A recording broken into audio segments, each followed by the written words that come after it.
السلام عليكم. وعليكم السلام ورحمة الله. اريد وجبة دجاج على الفحم 8000. هسه نعطيك شخصين 8000. يلا شخصين. شخصين 8000. ما شاء الله. تعال شوف الدجاج من شلون مستوي.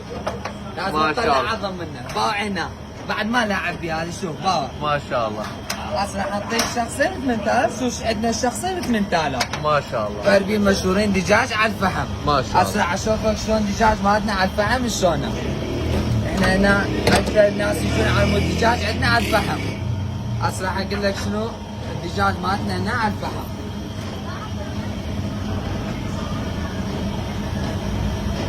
مالتنا فرق عن المطاعم الثانية. باع شوف كريم هذه مو خلطة هذه اسمها كريم. هسه هذا الوجبة؟ هاي الوجبة 8000. ما شاء الله. شخصين. اريد حامض اخويا. تامر امر حمض لك اياها من تعال المرة خلينا نشوي لك اياها. هسه نروح بيها على الشوايه خلينا نشويها. يلا تعال. ما شاء الله. هنا دجاج مالنا خصوصي، عندنا خلطات مالتنا خصوصي جاهزة. تقريبا دجاج هذا لحد ما يكمل 4 خلطات 5 خلطات نراد لحد ما نكمله. مو تقول خلطة واحدة يجهز، راد خلطات هواية. فيها برياني، مندي تمن، يعني يجي شكل لك اياه. 3 انواع تمن موجود. 3 انواع وياها يجي. ما شاء الله. كل هذا ايش قد سعرها؟ 8000.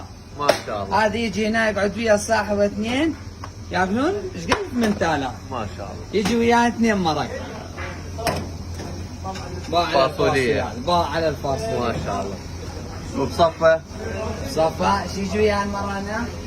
مطاعم يجيب لك سوب يجيب لك، لا نحن ايش عندنا هنا عندنا شوربة عدس. ما شاء الله. شو يجي وياه عدس هنا. هسه الصينية هذه سعرها 8000.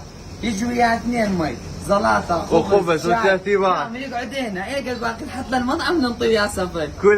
كل هذه سعرها 8000. وين عنوانكم باربيل؟ عنوان قران شارع عدبان مقابيل مصور بغداد. يابا اهلا وسهلا بكل محافظة. يا جيتوا الاربيل تعالوا جربوا ارخص وجبة باربيل. يلا تعال شوف جرب مندي مالتنا. جديدة جودة ما شاء الله. ايش تعال شوف هنا، تعال عمي تعال. هذا اهم فقرة. ايش يا اخي تعال جرب اجنحة محشي. عندنا دجاج محشي ما قلنا خلينا نسوي اجنحة محشي هالمرة. شوف ايش راح يجي وياه كل الطلبي هذا 6000 دينار.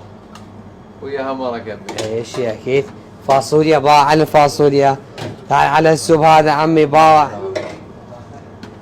كل هالطلبيه هسه هذا سعرها 6000 دينار. اكيد مو بدون خبز حار. ايش يا اكيد خبز حار عندنا على التنور ويا مي وزلاطه وسوب كامل 6000 دينار. وين عنوانكم باربيل؟ العنوان كوران مقابل مصور بغداد، فرع 27 كلاب وسط سرداب.